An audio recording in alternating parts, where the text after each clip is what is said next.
you found the one, you should never give her up. I think it's the way life changes when in love, yeah. I surround my soul with the positivity. That's why I don't worry about the things.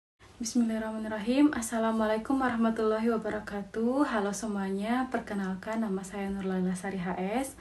Pada video kali ini akan sedikit memaparkan atau menjelaskan tentang dasar sistem elektronika, dalam hal ini di mata pelajaran prakarya ya. Nah, karena kebetulan sekali juga pembahasan tentang elektrik ini sangat berhubungan erat dengan pekerjaan sehari-hari saya, yaitu di PT PLN Persero. Oke, langsung saja secara garis besar nanti akan dipaparkan ya. Yang pertama itu sistem elektronika dan yang kedua itu komponen elektronika. Jadi pada bagian pertama sistem elektronika akan dijelaskan tentang beberapa poin ya. Jadi di sini ada 5. Yang pertama elektronika dasar, ada elektronika analog, ada elektronika digital. Nah, jadi nanti di poin selanjutnya itu di poin kedua akan ada pembahasan tentang komponen-komponen elektronika. Yang pertama itu komponen elektronika aktif dan yang kedua adalah komponen elektronika pasif. Di mana yang aktif ini terdiri dari dioda, transistor dan ada integrated circuit. Sedangkan di komponen pasifnya nanti ada resistor, ada kapasitor dan ada sensor dan lain-lain. Nah, tentu kita di sini sudah ada yang pernah mendengar istilah-istilah tersebut. Mungkin ada yang belum mengenal sama sekali atau sudah tahu. Nah, pada kesempatan kali ini kita akan membahasnya satu-satu ya. Jadi, tolong disimak baik-baik. Pertama, sistem elektronika. Apa itu elektronika? Simpelnya sih, elektronika merupakan ilmu yang lebih mendalami alat-alat elektronika seperti televisi, radio, telepon, dan masih banyak lagi elektronik lainnya yang dapat dikendalikan secara otomatis. Jadi, elektronika adalah bidang pengkajian yang mempelajari penghantaran listrik dalam ruang hampa, dalam gas, dan dalam semikonduktor. Nah, di sini semua alat-alat elektronik yang disebutkan tadi tentu tidak terlepas dari komponen-komponennya. Misalnya TV, radio pasti memiliki komponen-komponen elektronika kan? Nah, seperti resistor, kapasitor, induktor, dioda, dan integrated circuit. Yang fungsinya untuk apa? Nah, komponen-komponen ini mempunyai fungsi untuk mengendalikan kerja alat atau sebagai sensor yang dapat mendeteksi keadaan atau suasana yang mempengaruhi sensor-sensor tersebut tanpa memerlukan lagi campur tangan manusia. Baik, langsung saja kita ke pembahasan elektronika dasar. Yang mesti kita pahami di part ini adalah ada 2 hukum yang dibahas. Yang pertama hukum Ohm dan hukum Kirchhoff. Di sini saya akan menjelaskan tentang hukum Ohm, di mana hukum Ohm berbunyi bahwa arus yang dilambangkan I ya dalam sebuah penghantar berbanding lurus dengan GGL. Dalam kurung di sini E ya lambangnya yang diberikan ke penghantar itu dan berbanding terbalik dengan resistansinya. Resistansinya di sini dalam kurung R, maksudnya itu lambangnya juga ya. Nah, asalkan suhu tidak berubah. Jadi hukum Ohm saya ulangi sekali lagi bahwa arus dalam sebuah penghantar berbanding lurus dengan GGL yang diberikan ke penghantar itu dan berbanding terbalik dengan resistansinya asalkan suhu tidak berubah. Nah, di sini kita mendapatkan rumus ya, I sama dengan E per R. Jadi I yang tadi kita sebutkan adalah arus. Cara mendapatkannya adalah dengan E dibagi dengan R, yaitu beda potensial atau penghantar yang berbanding lurus dengan yang dilambangkan dengan E dibagi dengan R atau nilai resistansinya. Nah, kita selesaikan satu contoh ya. Di sini ada soal. Dalam sebuah rangkaian listrik 1000 volt dan hambatan listrik yang dimiliki adalah 100 ohm, berapakah arus listrik yang mengalir pada rangkaian listrik tersebut? Nah, jadi cara jawabnya mudah ya semuanya, mohon diperhatikan.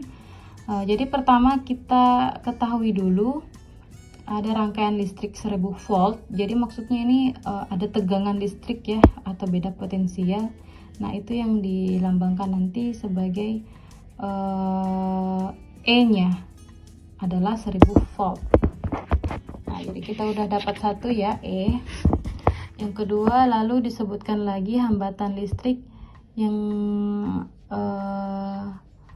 di sini di soal ada 100 ohm. Jadi bisa kita dapatkan bahwa nilai resistansi atau hambatan R-nya sama dengan 100 ohm. Jadi lalu yang ditanyakan apa? Yang di soal ini ditanyakan adalah berapakah arusnya?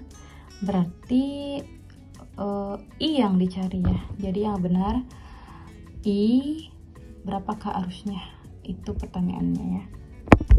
Nah, sudah kita dapatkan E dan R-nya ya. Kita sisa masukkan di rumusnya. I sama dengan E per R. Jadi I sama dengan 1000 volt karena E-nya tadi adalah 1000 dan dibagi 100 ohm. Kenapa 100 ohm? Karena resistansinya adalah 100. Jadi kita mendapatkan 10 ampere. Dari mana? Ya dari I sama dengan E per R, di mana E adalah 1000 volt dan R adalah 100 ohm. Jadi 1000 dibagi 100 itu dapat 10 guys. Nah, lanjut ke bagian B, elektronika analog. Jadi elektronika analog itu merupakan elektronika yang mempelajari fungsi dan sistem analog, di mana di sini terdapat berupa sinyal analog yang berbentuk gelombang kontinu yang dapat berubah menjadi suatu atau suara atau gambar. Nah, contohnya di sini adalah telepon konvensional, jadi telepon yang zaman dulu ya. Bagian C adalah elektronika digital. Nah, ini adalah kebalikan dari elektronika analog ya. Tidak menggunakan sinyal kontinu, tapi menggunakan sinyal digital atau sinyal data. Contohnya adalah televisi.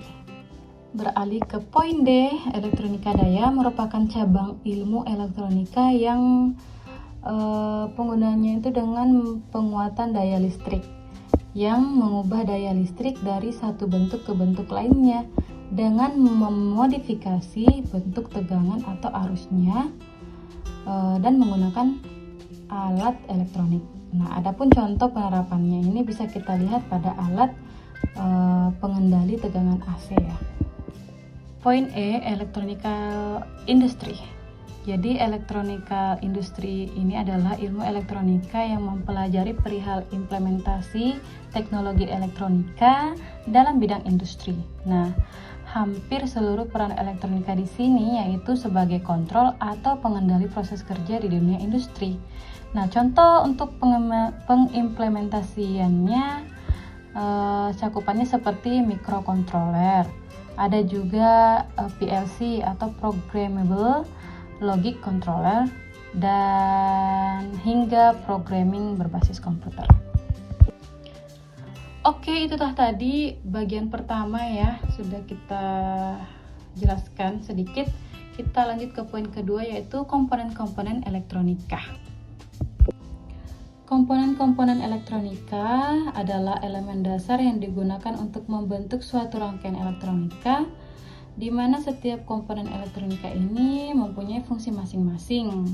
Nah, ada yang fungsinya untuk sebagai penghambat, ada sebagai penguat, ada sebagai pembagi tegangan, sebagai penyaring, sebagai penyimpan muatan, dan juga sebagai pendeteksi suatu kondisi. Nah, komponen-komponen elektronika ini sesuai dengan berdasarkan karakteristiknya dibagi menjadi dua bagian. Nah, bagian pertama adalah komponen elektronika aktif, yang kedua adalah komponen elektronika pasif. Di mana komponen elektronika aktif adalah jenis komponen elektronika yang mampu menguatkan sinyal-sinyal elektrik di sini ada beberapa komponen-komponen elektronika aktif ya. Yang pertama adalah dioda, yang kedua transistor, dan yang ketiga adalah integrated circuit.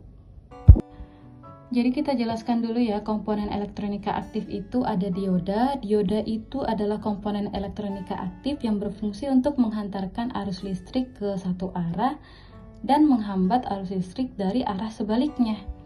Nah, di sini contohnya itu seperti dioda penyearah, ada LED, ada dioda Zener, ada fotodioda, dan masih banyak lagi.